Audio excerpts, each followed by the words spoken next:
Our history was a weapon we pointed at ourselves. For 10,000 years, we perfected the art of war. We turned moons into ammunition. We fractured planets for resources. We were the galaxy's violent, angry children. No one dared to speak to us. They watched from a safe distance. They saw our brilliant, self-destructive rage. Our empires rose and fell in fire. Each collapse was more terrible than the last. We learned to fight in every environment. We fought in searing starlight and crushing gravity. We fought in silent vacuums and screaming atmospheres. We learned how to break anything. Most of all, we learned how to break each other. It was our greatest, most shameful science. Then came the Great Silence. Our final war exhausted us. We saw the abyss in our own souls. We put the weapons away. We sealed the archives of our terrible knowledge. We vowed to never again walk that path. We joined the galactic conquered. We became quiet neighbors. We were the repentant monsters, living in the attic. The other races were polite, but they never forgot what we were. They never let their children play near our systems. Our ambassadors were met with perfect, cold courtesy. We understood their fear. We were afraid of ourselves. We had built a peaceful society on the bones of a billion wars. It was a fragile peace. It was a peace we guarded with shame and silence. For 1,000 years, it held. Then the stars began to go out. It started in the galaxy's outer rim. A single star dimmed, then vanished. A silent, creeping plague was spreading. The conquered called it the star blight. It was a crystalline growth of unknown origin. It surrounded a sun in a perfect black shell. It fed on the star's energy.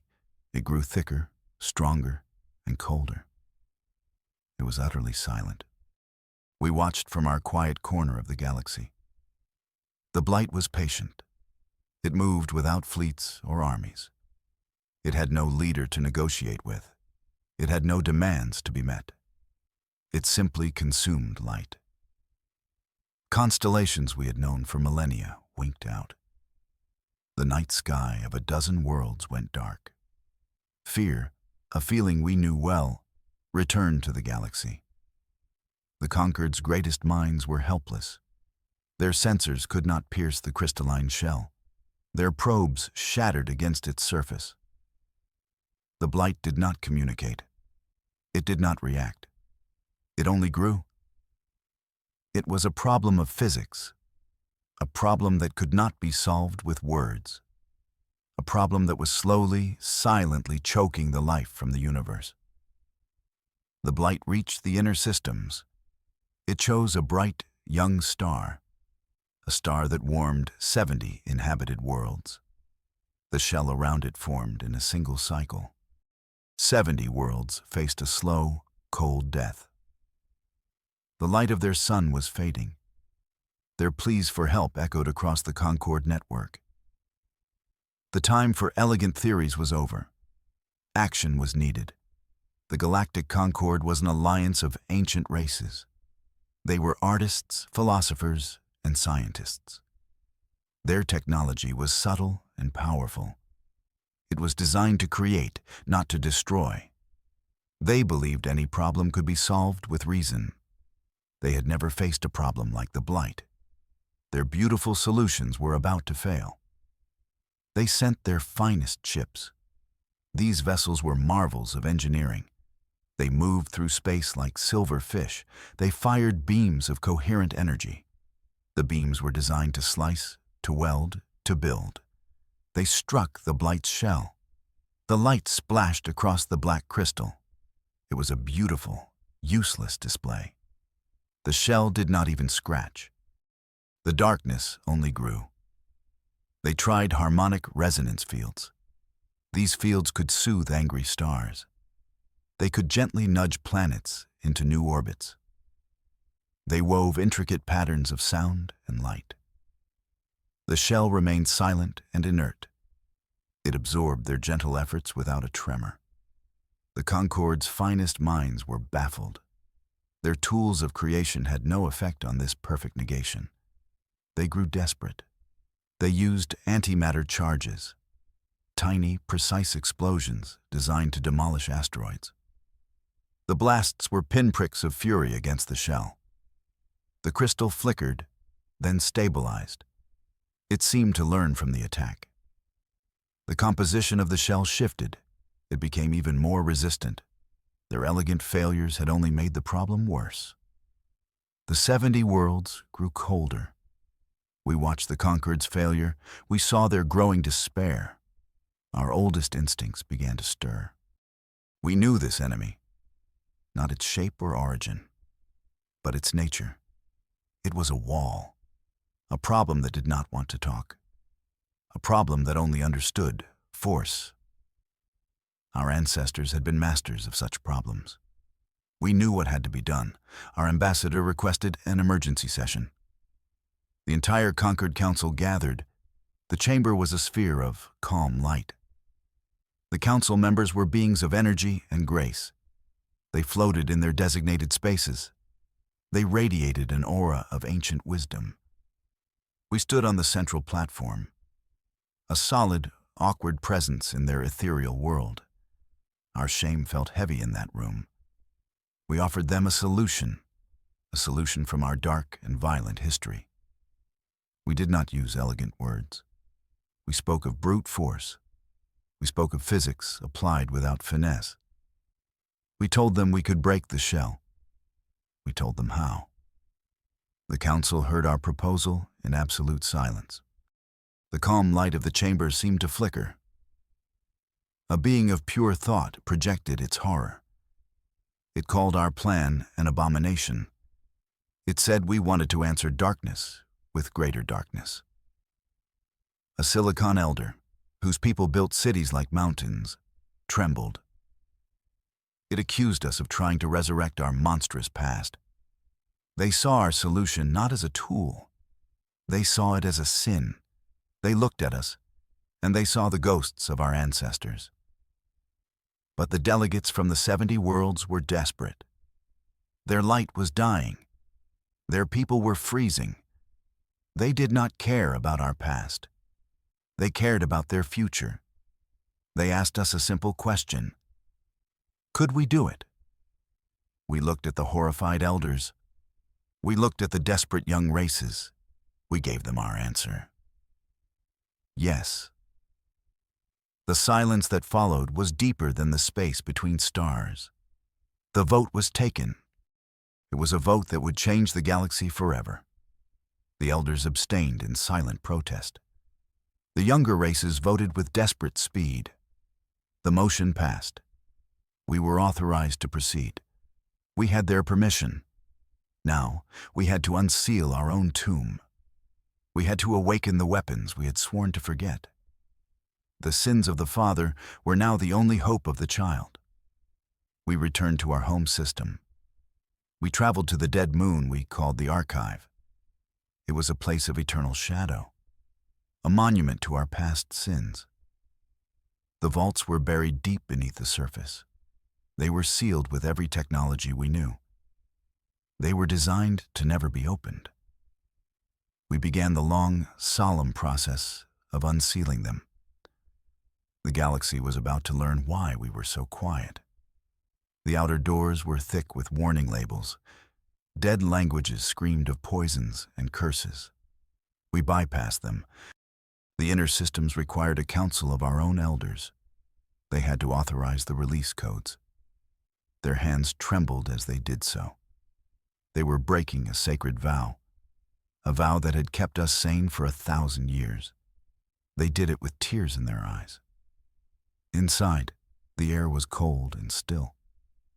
The vaults were filled with the instruments of our old science. We did not call them weapons. That word was too honest. We called them tools of applied physics. It made the work easier to bear. We walked past fields of dormant war machines. We ignored the slumbering artificial intelligences. We were looking for something specific, something pure. We found it in the deepest vault. a section labeled Kinetic Influence. There were no bombs here, no radiation, only the cold, clean math of gravity. We were looking for the first tool, a weapon our ancestors had used to move moons, a weapon they had used to shatter continents. We called it the gravity cannon.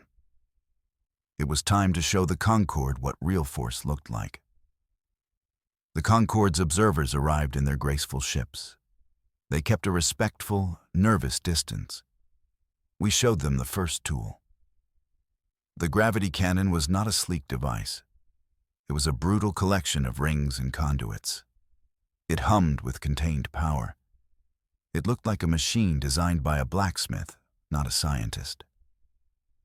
The observers were unimpressed. They saw it as primitive. We explained its function. It did not fire a projectile. It created a focused, temporary stream of intense gravity. It was a hammer made of space-time itself. It would not burn or irradiate the blight. It would simply hit it, harder than anything had ever been hit before. It was a weapon of pure kinetic force. It would not kill, but it would move mountains, or in this case, shatter a crystalline prison. The observers were skeptical. Their science was based on energy, lasers, plasma, antimatter. The idea of using raw gravity as a weapon was archaic to them. It was messy, inefficient, a tool for smashing rocks. We simply nodded. They did not understand, but they would. The apathetic universe did not care about elegance. It only cared about results. We prepared for the first test. Our target was a small, blighted moon. Its parent planet had died long ago. The crystal shell around it was thick and old. The Concorde had tried and failed to break it. Their energy weapons had barely warmed its surface. It was the perfect canvas for our brutal art. Our old ships, ugly and functional, moved into position. The cannon began to charge. The galaxy was about to get a lesson in history. Our fleet was composed of ancient, ugly ships. They were gray, angular, and functional. They had no glowing lights or graceful curves. They were flying bricks, built for one purpose. They moved with a slow, grim purpose. The Concorde observers watched from their silver ships. They probably thought our vessels were relics. They were right. They were relics of a time when problems were solved with overwhelming force. The gravity cannon was mounted on our largest ship. The rings began to spin. A low hum echoed through the fleet. It was a sound no one had heard for 1,000 years. The sound of our old power waking up. Space around the cannon's muzzle began to warp. Light bent around an unseen point. The cannon was ready. The target moon floated silently in the darkness. We fired. There was no flash of light, no beam of energy, just a silent distortion in space. The stream of gravity crossed the void in an instant. It struck the blighted moon. The impact was silent, but the result was spectacular. The crystalline shell did not vaporize. It shattered. Huge plates of black crystal flew off into space. The ancient, dead rock beneath was exposed. The old ways proved brutally effective. The Concorde observers were stunned into silence. Their delicate instruments had failed to even scratch the shell. Our primitive tool had broken it in a single shot. We had not used a single watt of energy on the target itself. We had simply used physics as a hammer. It was a lesson our ancestors had learned long ago. Some walls do not need a key.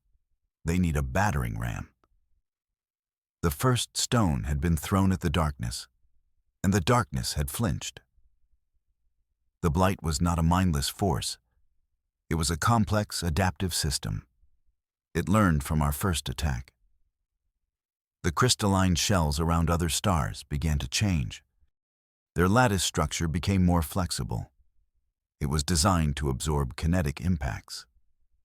The gravity cannon was now less effective.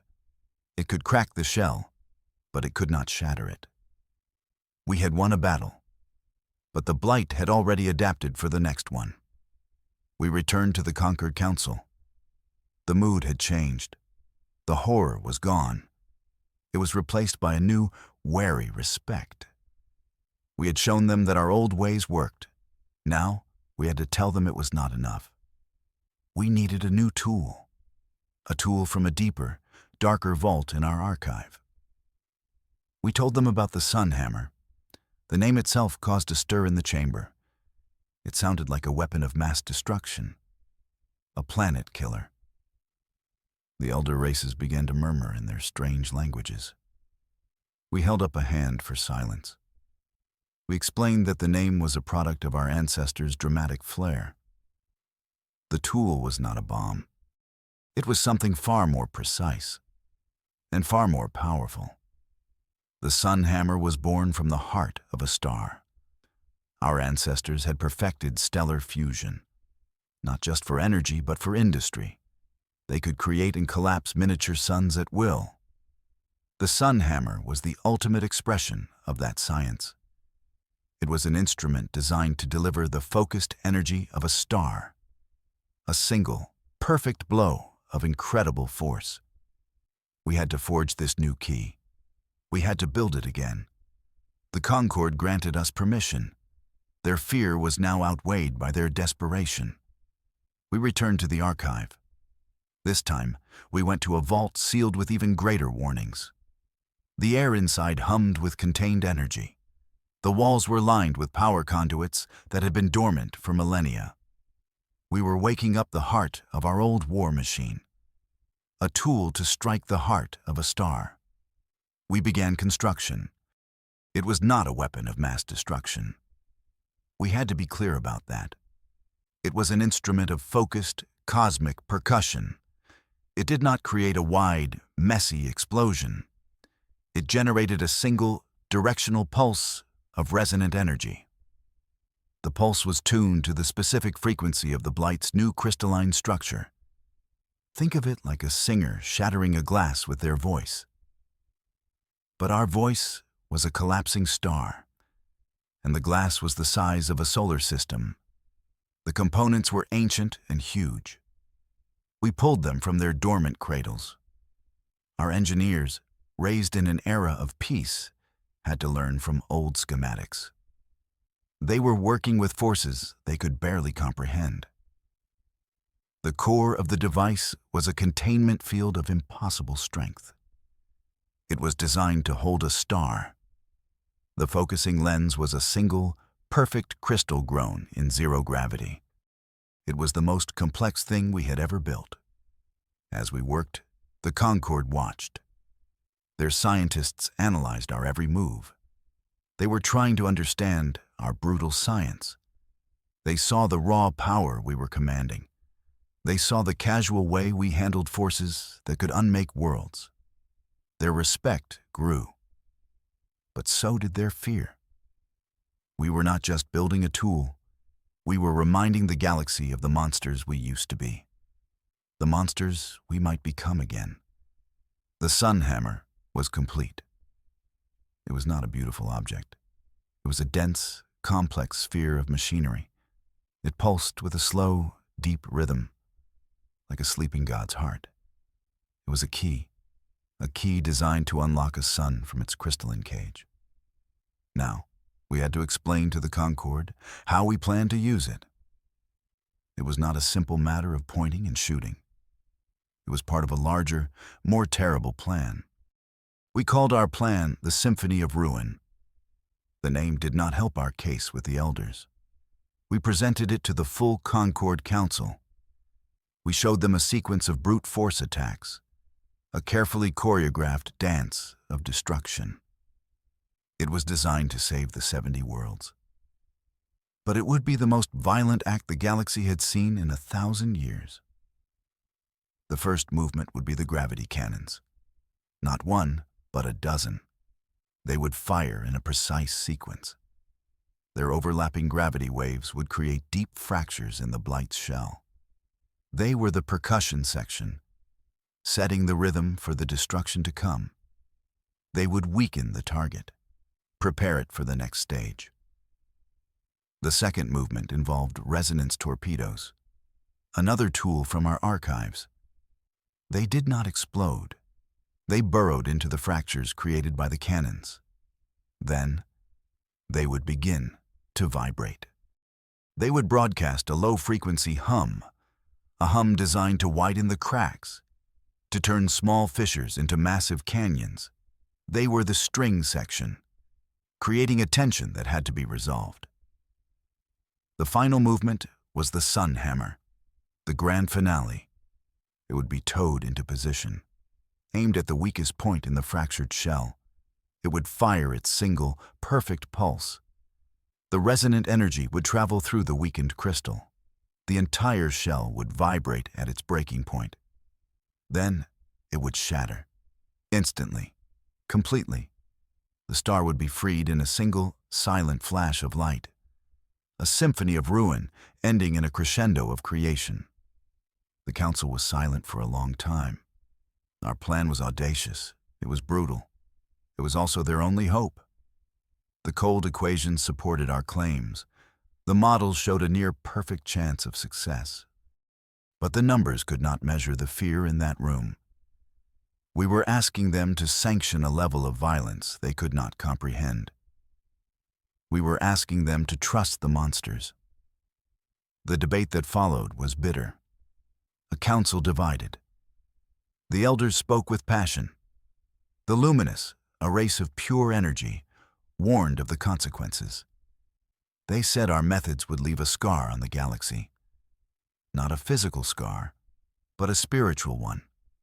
They feared the reawakening of our violent nature. They remembered the wars. They remembered the ashes of worlds we had left behind. They feared the monsters we once were. A representative from a race of silicon life forms agreed.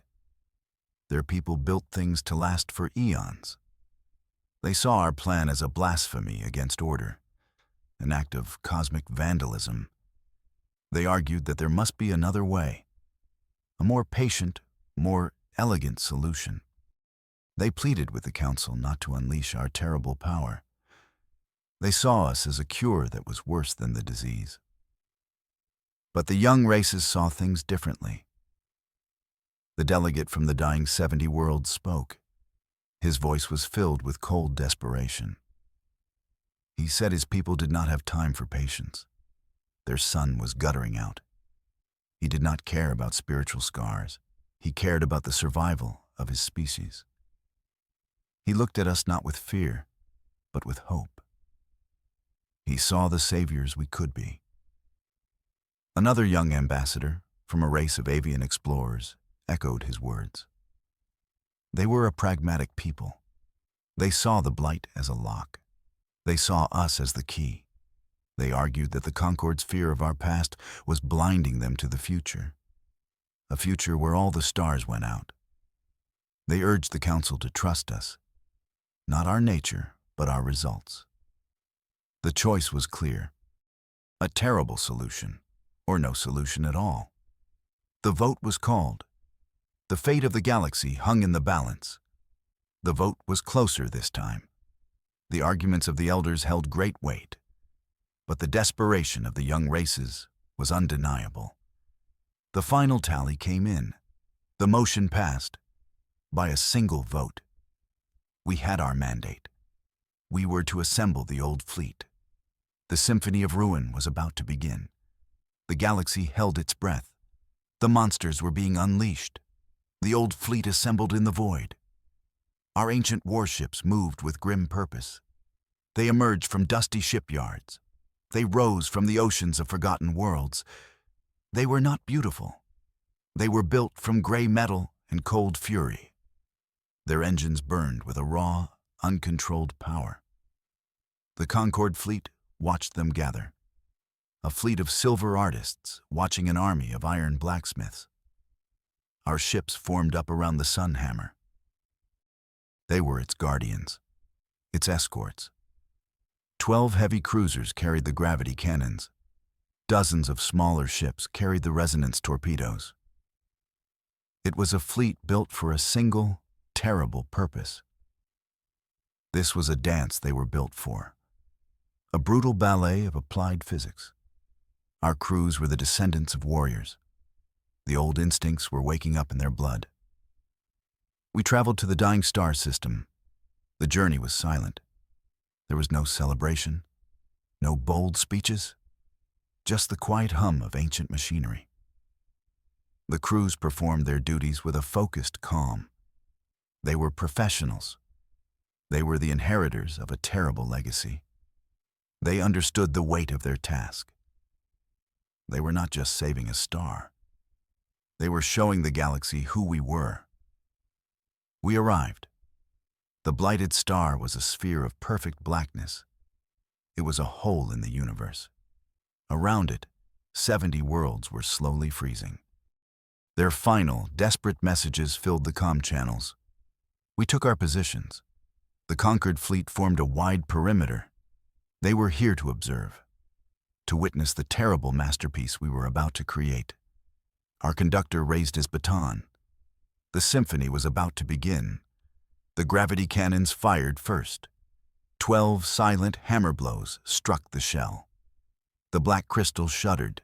Deep, glowing cracks appeared on its surface. The first movement was complete. The percussion had done its work.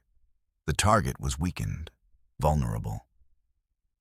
Next came the resonance torpedoes. They launched in swarms. They dove into the newly formed canyons. They activated. A low, pervasive hum filled the system, a vibration that shook the very fabric of space. The cracks in the shell began to widen. They spread like a spiderweb across the black sphere. The string section was building the tension. The shell was groaning under the strain. It was ready to break. Then, the final tool moved into place. The sun hammer. Towed by our strongest ship, it was aimed at the heart of the fractured network. The system fell silent. Every ship, every crew member, every observer held their breath. The sun hammer began to glow. The final, terrible note of our symphony was about to be played. The star was about to be reborn in violence. The sun hammer fired. A single, silent pulse of light. It was not a beam. It was a wave of pure reality. It struck the shell. The shattering light spread across the surface in a nanosecond. The resonant frequency found its harmony. The entire crystalline prison vibrated once, violently. Then, it disintegrated. It did not explode. It simply ceased to be. It broke into trillions of tiny, harmless fragments. Dust in the starlight. The star was freed. A silent, blinding flash of golden light washed over the system. The sudden return of its full radiance was overwhelming. The sensors of every ship were overloaded. For a moment, there was only light. The pure, clean light of a sun that had been returned to its children. The darkness was broken. The blight was defeated. Our terrible music had ended, and the silence it left behind was filled with awe. The light of the freed star washed over the 70 worlds. On their frozen surfaces, the ice began to melt.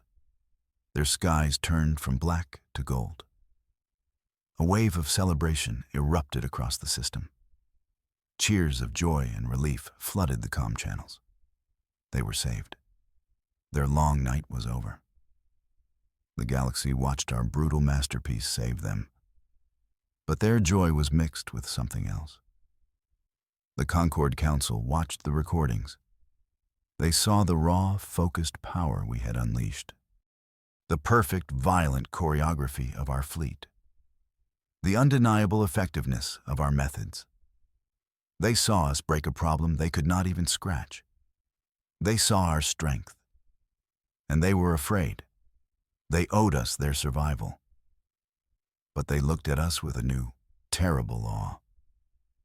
We were no longer the quiet, repentant neighbors. We were the people who kept hammers that could shatter suns. We were the ones who could orchestrate a symphony of ruin. The elder races saw their worst fears realized. We had not changed.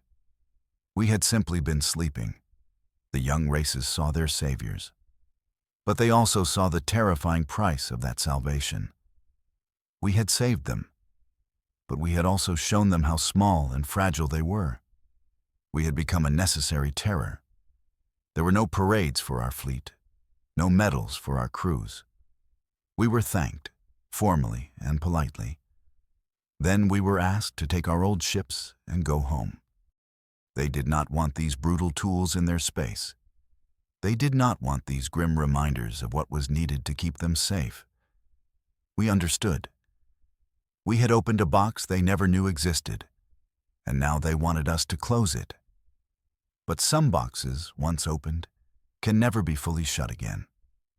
Our violent past became our sacred duty. We were no longer just another member of the conquered.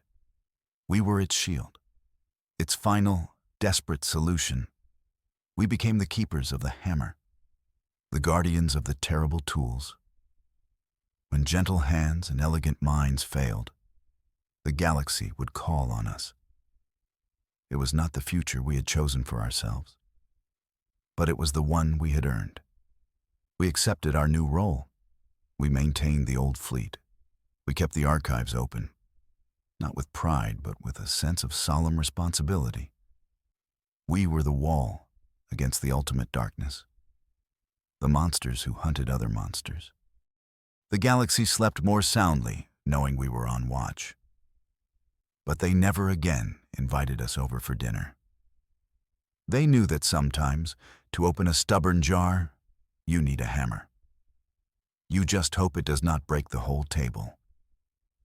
We were that hammer, and we would be ready when they needed us again.